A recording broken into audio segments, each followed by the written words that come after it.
Akkam jirtu hordoftoota keenyaa amma immoo of eeggannoo barbaachisaa akka gootaniif dhibee sodaachisaa hemoreejik feever kan naannoo jiinkaatti ka'ee fi simbira halkanii irratti odeeffannoo tokko isiniif qabannee dhufneerra. Miidiyaa keenyaaf haaraa kan taatan Gonfoo Miidiyaa sabiskiraayib laayik gochuu hin dagatinaa. Tibbana weerarri dhibee hemoreejik feever naannoo jiinkaatti ka'e sababa vaayirasii Marburg vaayirasii jedhamuun dhufuu isaa qorannoon mirkaneessee jira. Baattuun vaayirasii kanaa simbira halkanii yookaan immoo fruit bat jedhamturraa namatti daddarba.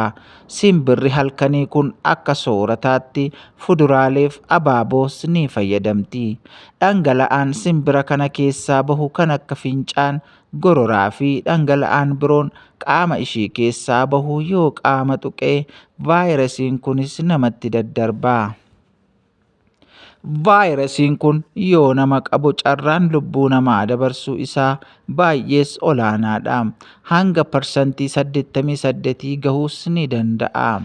Dhukkubni kun nama mallattoo dhukkubichaa mul'isuu jalqabe irraa qofaa namarraa namatti daddarba. Simbirri halkanii baattoo vaayirasii kanaa taate kan isaan jiraatan holqa keessadha. Gaafa namoonni albuuda baasuuf akkasumas waan biraaf gara holqaa seenan fincaan, udaan yookaan gorora simbira halkanii kanaaf saaxilaman vaayirasichi gara namaattis ni daddarba.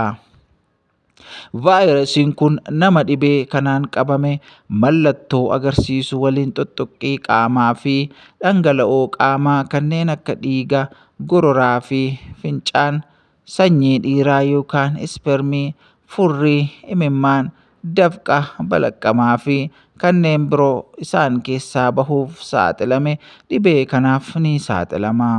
Kana qofaa osoo hin taane uffata walii uffachuun, siree tokko irra waliin ciisuu, wal dhungachuu fi wal quunnamtii saalaan ni daddarba. Vaayirasiin kun of eeggannoo yoo hin goone carraa inni dhukkubsataa irraa gara ogeessota fayyaatti daddarbu isa olaanaadha. Namoota dhibee kanaan lubbuun isaanii darbee awwaaluuf yeroo kafananis of eeggannoo yoo hin goone gara nama isa kafanuu sanattis ni daddarba. Namoonni dhukkuba vaayirasii kanaan qabaman mallattoo armaan gadiillee agarsiisu.